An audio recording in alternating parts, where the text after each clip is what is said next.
कारण, भक्ति के कारण नहीं, ग्लानि के कारण, दुख के कारण भगवान के अनन्य भक्त ध्रुव जी महाराज प्रिय व्रतोत्तान पाद शत्रुपायते सुतो वासुदेवस्य कल्याण रक्षाया जगतः स्थितो। मनु महाराज के 2 पुत्रों का जन्म हुआ, जिनमें से एक पुत्र का नाम था प्रियव्रत और एक पुत्र का नाम था उत्तानपाद। एक प्रियव्रत और एक उत्तानपाद। तो प्रियव्रत उसको कहते हैं कि जिसने अपने जीवन में अच्छा व्रत व संकल्प किया हो, उसको हम प्रियव्रत कहते हैं। और उत्तानपाद उसको कहते हैं कि समाज में जिसका पैर ऊंचा हो। ऐसे आध्यात्मिक दृष्टि से हम और आप भी उत्तानपाद ही हैं। कैसे? क्योंकि जब हम माँ के गर्भ में रहते हैं तो हमारा पैर ऊपर की ओर रहता है और हमारा सिर नीचे की ओर रहता है। और हर एक उत्तानपाद की 2 ही पत्नियां होती हैं। हर एक उत्तानपाद की 2 पत्नियां होती हैं, एक सुरुचि और एक सुनीति। तो उत्तानपाद का विवाह सुनीति के साथ में हुआ था। सुनीति पर कोई पुत्र नहीं था, कोई संतान नहीं थी। और सुनीति का मतलब होता है सुंदर नीति वाली, भजन वाली, सद्गुणों वाली, विश्वास वाली। तो सुनीति का मतलब सुंदर नीति वाली, और सुरुचि का मतलब ये होता है जो किसी भी नीति की बात न मान करके अपने अनुकूल विचरण करना, अपने मन का करना, वो किसी की बात नहीं मानती।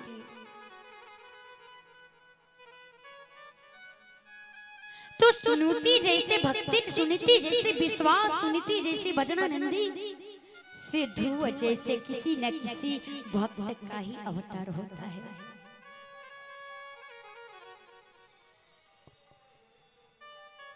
तो सुनीति पर कोई संतान नहीं थी।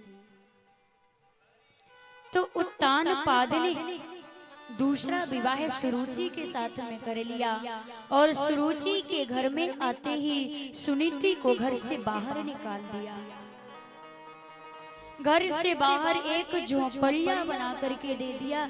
उस झोपड़ी में सुनीति अपना जीवन यापन करती थी। सप्ताह में जो जाता था उसी से अपना खाने पीने का इंतजाम करती थी सुनीति।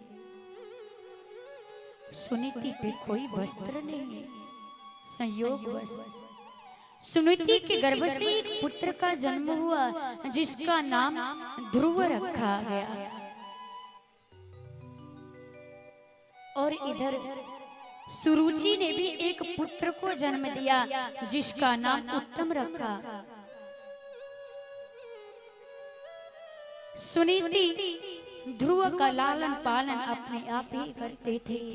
ध्रुव बचपन से ही बहुत समझदार थे। माँ से कभी खिलौने नहीं मांगते थे, कहीं खेलने नहीं जाते थे। ध्रुव जी देखते थे कि मेरी माँ अकेली रहती है, मेरी माँ के साथ में कोई नहीं रहता। मेरी माँ से यदि मैं खिलौने मांगूंगा तो मेरी माँ मुझे कहाँ से खिलौने ला करके देगी। इसलिए ध्रुव अपने माँ को परेशान नहीं करते थे, अपने मन को मार के रह जाते थे। ध्रुव जी ना किसी से बोलते थे, न चालते थे, नहीं कहीं आते थे, न कहीं जाते थे। सुनीति देखती थी कि मैं अपने बच्चे के लिए कुछ कर नहीं पाती हूँ। माँ को रोना होता था तो अलग रो लेती थी और ध्रुव से पूछती थी बेटा कुछ चाहिए? बेटा कहता था ना माँ मुझे कुछ नहीं चाहिए। खाने के लिए सप्ताह में एक दिन जो आता था उसी से यापन करती थी जीवन, अपने पुत्र को खिलाते थे। सफेद मार्किन का कपड़ा दिया जाता था महीनों में, उसी मार्किन कपड़ा का अपना वस्त्र बना करके सुनीति धारण करते थे, और उसी में से जो बचता था उसका ध्रुव के लिए झगले बना करके पहना देते थे। ध्रुव के लिए कोई वस्त्र नहीं, कोई कपड़े नहीं, उसी झगले को पहना करके समय व्यतीत करती थी और देखती थी मेरा बेटा इतना कष्ट में रहता है। मेरे बेटे तुम कहीं खेलने क्यों नहीं जाते हो? जाओ बेटा कहीं खेल आओ, कहीं घूमाओ। कहता था नहीं माँ, मेरी माँ इतनी दुखी रहती है। ध्रुव सोचते थे कि यदि मैं अपने माँ को छोड़ के जाऊं तो कहीं मेरी माँ रोने न लगे अकेले पर करके, इसलिए ध्रुव कहीं खेलने भी नहीं जाते थे। माँ बार बार कहती थी बेटा ध्रुव जाओ कहीं बाहर खेल आओ बेटा, बच्चों में खेलने जाते हैं बेटे, मन को बहलाते हैं। एक दिन ऋषि के पुत्र खेल रहे थे, माँ ने बार बार कहा बेटा खेलने जाते हैं तो देखो बच्चे खेल रहे हैं, जा जा उस बच्चों के साथ में खेला बेटा। ध्रुव ने कहा नहीं माँ, मैं नहीं जाऊंगा तुझे छोड़ करके। माँ ने बार बार कहा बेटा मैं कह रही हूँ ना, तेरी माँ कह रही ना, तू जा मेरे बेटे, मेरा लाल खेला जा उन बच्चों के साथ में। जैसे ही माँ बार बार कही तो ध्रुव उन बच्चों के पास खेलने के लिए गए। जैसे ही ध्रुव जी उस बच्चों के पास खेलने के लिए गए, वो बच्चों ने धक्का मार करके गिरा दिया। ध्रुव को भगाने लगी कि जा तू इस तरह से नहीं आ सकता है मेरे टीम में, तुम हमारे साथ खेलने लायक नहीं है, तू यहाँ से चला जा, हम ऋषि के पुत्र हैं और तू काहे भिखारन, एक घातनी, एक कुलाक्षणी का पुत्र है। अरे तेरे तो पिता का भी पता नहीं है कि तेरे पिता कहाँ है, तेरे पिता अपने पास नहीं रखते, तू जा, तू हमारे साथ में खेलने वाला नहीं है। धक्के मार करके पुत्र को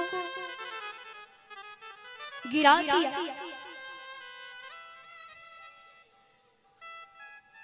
अब ध्रुव जी रोने लगे और आकर के माँ से कहने लगे माँ बताओ ना मेरे पिताजी कहाँ हैं, बताओ ना माँ, मुझे पिता के गोद में बैठना है।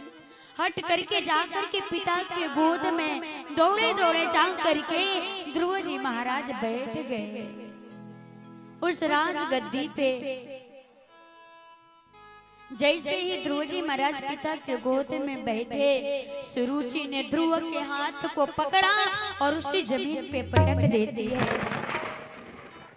कि तू चला जा यहाँ से, तो इस पिता की गोद में नहीं बैठ सकता है। यदि तुझे अपने पिता की गोद में बैठना है तो तू जाकर के भगवान का तपस्या करना पड़ेगा, और जाकर के तपस्या कर, और तपस्या करके तुझे मेरे गर्भ से जन्म लेकर के आना होगा इस पिता के गोद में बैठने के लिए। मौसी ने पुत्र का हाथ पकड़ करके जमीन पे पटक दिया। जैसे जमीन पे पटकी, ध्रुव रोता हुआ अपने माँ सुनीति के पास जाते हैं। माँ मुझे मौसी ने पटक दिया, क्या वो मेरे पिता नहीं है?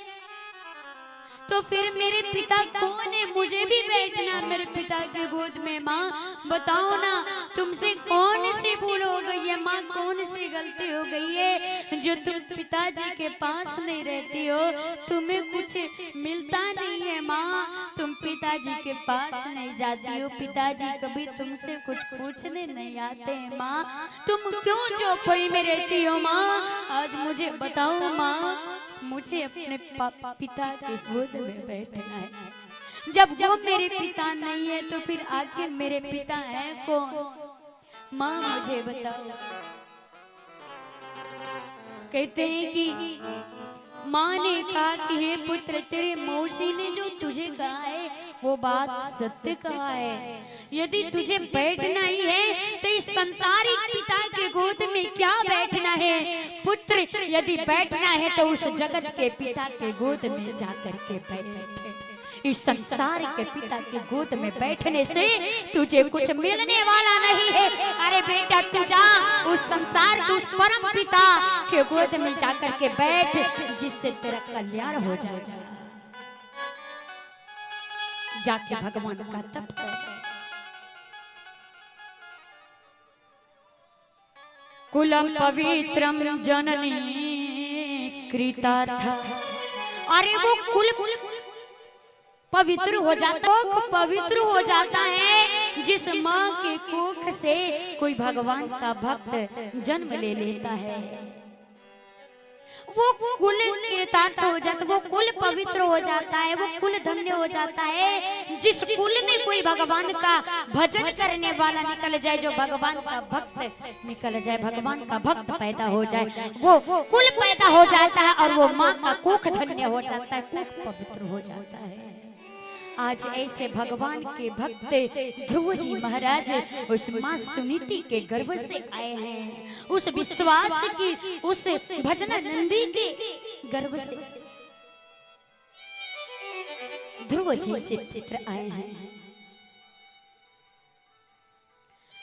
पुत्रवती युवती जग सोई, रघुपति भगत जासु सुत होई। जननी जने तो भक्त जन, कैदाता कैशोर, वरना तू तो बाझ रहे मति गवाए नो। यदि जननी के गर्भ से जन्म ले तो वो भगवान का भक्त हो, फिर भगवान का भक्त ना हो तो फिर कोई मतलब नहीं। वैसा पुत्र का होना जो भगवान के चरणों में प्रेम न रखता, वैसा पुत्र का होना ना होना के बराबर है। इसलिए भगवान का भजन करिए, जन्म लेकर के भगवान के भक्त होइए। ध्रुव जी माता का आज्ञा लेकर के आज वन में चले गए तपस्या करने के लिए। जैसे ही ध्रुव जी निकले, नारद जी ने देखा कि ये ध्रुव जा रहा है तपस्या करने, चलो इनकी परीक्षा ली जाए। नारद जी ने कहा कि हे बालक, तुम कहाँ जा रहे हो? ध्रुव जी ने कहा कि मैं तप करने जा रहा हूँ। नारद जी ने कहा कि वहाँ जंगल में बड़े बड़े शेर रहते हैं, वो तुम्हें खा जाएंगे। ध्रुव जी ने कहा कि सबके अंदर भगवान रहते हैं, सबकी रक्षा भगवान करते हैं, वो भगवान मेरे भी अंदर हैं और वो भगवान मेरी भी रक्षा करेंगे, मुझे कोई जानवर नहीं खाएगा। ध्रुव जी ने कहा वहाँ पे तुम्हारी माँ नहीं है जो तुम्हें भोजन कराएगी, ला करके तुम्हें प्रसाद पवाएगी, वहाँ कौन भोजन खिलाएगा? ध्रुव जी ने कहा सबको भोजन की व्यवस्था हमारे ठाकुर करते हैं, हमारे भगवान करते हैं, तो वो भगवान ही हमारे खाने की व्यवस्था करेंगे, वो भगवान मेरा भी व्यवस्था कर देंगे। नारद जी ध्रुव की ऐसी बातों को सुन करके आज प्रसन्न हो गए। प्रसन्न होकर के उन्होंने एक मंत्र दिया उनको और अपना शिष्य बना लिया। ओम नमो भगवते वासुदेवाय, ओम नमो भगवते वासुदेवाय का मंत्र दे दिए और उन्होंने कहा ततात गच्छ भद्रम ते यमुनायास्तटं शुचि पुण्य मधुवनम यत्र सानिध्य नित्य पदा हरे। हे तात, तुम मधुवन में यमुना जी के तट पर जा करके इस मंत्र का जप करना। नित्य प्रतिदिन वहां पे भगवान श्री कृष्ण जी निवास करते हैं। ध्रुव जी जा करके ओम नमो भगवते वासुदेवाय, ओम नमो भगवते वासुदेवाय का जप करने लगे। जप में लीन हो गए। जब ध्रुव जी महाराज जप करने लगे, पहला महीना आरंभ हो गया जप का। तो पहले महीने के 3 दिन तक उन्होंने कुछ नहीं खाया। 3 दिन तक उन्होंने कुछ भी नहीं खाया। तीसरे दिन के संध्या के समय उन्होंने फल खाया और जल को पिया। यमुना जल पी करके फिर से भगवान के जप में लग जाते हैं। तप का दूसरा महीना प्रारंभ हुआ। तो तप के दूसरे महीने के 6ठा दिन तक कुछ नहीं खाते। फिर 6ठे दिन वो यमुना जी का जल पीते हैं और फिर भगवान का भजन करने लगते हैं। फिर तीसरा महीना जब तप का आरंभ हुआ तो तीसरे महीने में कुछ भी नहीं खाते हैं। 9वें दिन वह फिर से जल पी करके, तीसरे महीने के 9वें दिन फिर से जल पी करके और भगवान का भजन करने लगते हैं। चौथा महीना आरंभ हुआ तो चौथे महीने के 12वें दिन वायु पी करके वो भगवान को भजना प्रारंभ करने लगे। पंचमे मास्यनुप्राप्ते जित श्वासो नृपात्मज ध्यानम ब्रह्मा पदैके तस्योरकारो रिवाचल।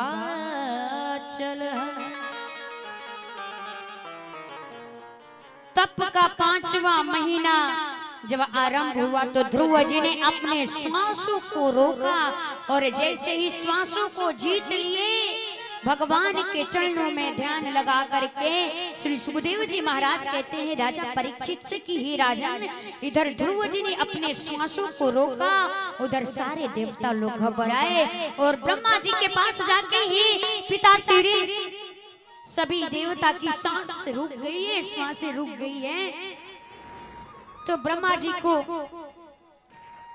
जी ने कहा कि आप लोग चिंता मत करिए, मैं भगवान से जा करके कहूंगा कि भगवान का भक्त भगवान के दर्शन के लिए तप कर रहा है, मैं जा करके भगवान से कहूंगा, आप लोग चिंता मत करिए। ब्रह्मा जी तुरंत प्रार्थना किए भगवान के पास जा करके कि हे प्रभु, आपका भक्त भजन कर रहा है, आप उस भक्त को जा करके दर्शन दीजिए। अब भगवान भक्त का दर्शन स्वयं ही करना चाह रहे थे, क्योंकि भक्ति में इतनी शक्ति है। हम भगवान का जब भजन करते हैं ना तो भगवान भक्त के वशीभूत हो जाते हैं। भगवान स्वयं ही सोचते हैं कि हम अपने भक्त का दर्शन करने के लिए जाएं। भगवान तुरंत वहां पर गरुड़ पे विराजे। इधर ध्रुव जी महाराज भगवान को अपने हृदय में धारण करके भगवान के चरणों में ध्यान लगा करके भगवान को भज ही रहे थे। तब तक उन्होंने देखा कि परमात्मा मेरे आत्मा से अंतर ध्यान हो गए और जब आंख खोलते हैं तो जो परमात्मा मेरे हृदय में विराजमान थे वो मेरे सामने खड़े हैं। जो परमात्मा मेरे अंदर थे वही परमात्मा मेरे सामने खड़े हो गए हैं। ध्रुव जी भगवान के दर्शन कर रहे हैं परंतु वो बोल नहीं पा रहे हैं।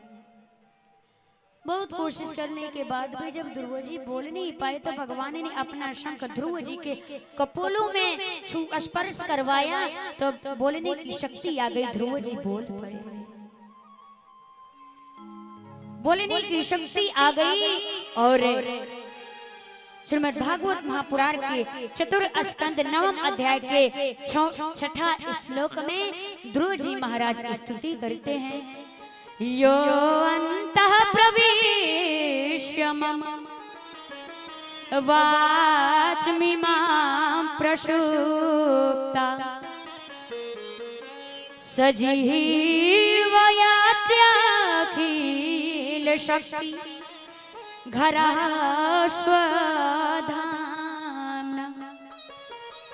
अन्याशास्त्र चरण श्रवण त्वगादिन प्राणान् नमो भगवते पुरुषार्थ तुभ्यम्। जो परमात्मा मेरे अंतःकरण में प्रविष्ट होकर के मुझको बोलने की शक्ति प्रदान कर रहा है, जो चराचर संसार को अपने शक्ति के द्वारा धारण करके रखता है, उस परम पिता परमेश्वर, उस भगवान को मैं प्रणाम करता हूँ, उस परमात्मा को मैं प्रणाम करता हूँ। मूकं करोति वाचालं पंगुलंघते गिरिं यत्कृपातमहं वन्दे परमानंदम माधवम्। जिनकी कृपा से गूंगा बोलने लगता है, लंगड़ा चलने लगता है और गरीब क्षण भर में राजा बने जाते हैं, मैं उस परम पिता परमेश्वर को, उस परमात्मा को प्रणाम करता हूँ। बोलिए भक्त वत्सल भगवान की जय।